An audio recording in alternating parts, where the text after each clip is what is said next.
Good morning, sir. Peace and all good to you. I am Ken Jasper Culinares from Bachelor of Secondary Education, major in English. So, this video explains the message of Noli Me Tangere and El Filibusterismo.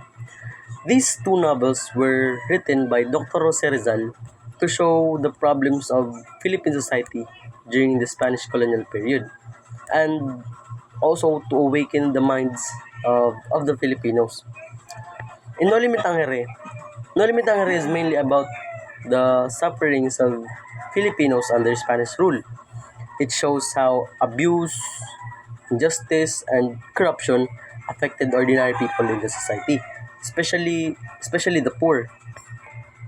During Rizal's time, Filipino experienced abuse of power by Spanish officials and friars. Like, for example, the friars they're using their powers to abuse young women.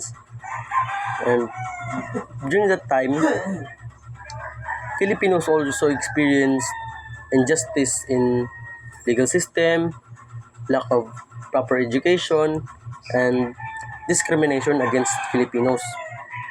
There are two important themes in Noli Me Tangere, which are first the abuse of power, where Spanish authorities and friars misuse their authorities, and second is injustice, where Filipinos suffer unfair treatment and have no voice in the society. One character in Noli Me Tangere is Crisostomo Ibarra. Crisostomo Ibarra represents hope for change through peaceful means and education. Rizal showed the problem of social injustice where Filipinos were oppressed and denied by their basic rights by those who are in power. Next, and the second one is El Filibusterismo. Now let's move on to El Filibusterismo. So in El Filibusterismo, focuses on revenge, anger, revolution. It shows how continuous oppression can push people to choose violence instead of peaceful reform. Two important things of El Filibusterismo is revenge versus reform, whether change should be achieved peacefully or violently. And second is corruption in government, which is officials continuously abuse their power. One character in El Filibusterismo is Simon. So, Simon represents revenge and anger caused by long years of injustice. El Filibusterismo is darker than Noli Me Tangere because it focuses more on hatred, suffering, and violent revolution rather than hope and peaceful change.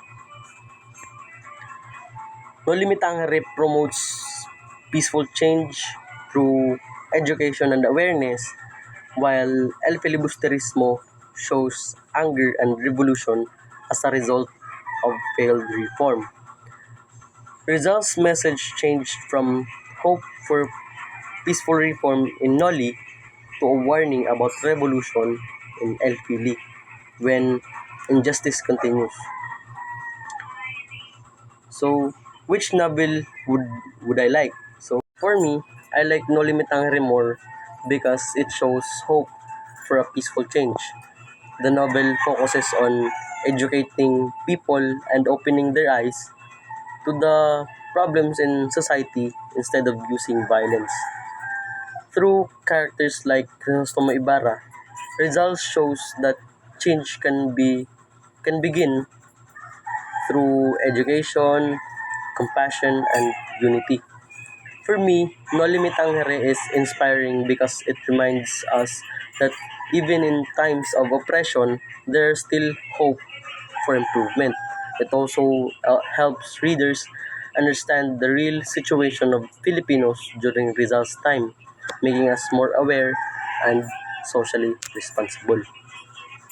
So, for the last, yes, some problems are still happening today, such as corruption in government, where people in power sometimes abuse their authority for personal gain.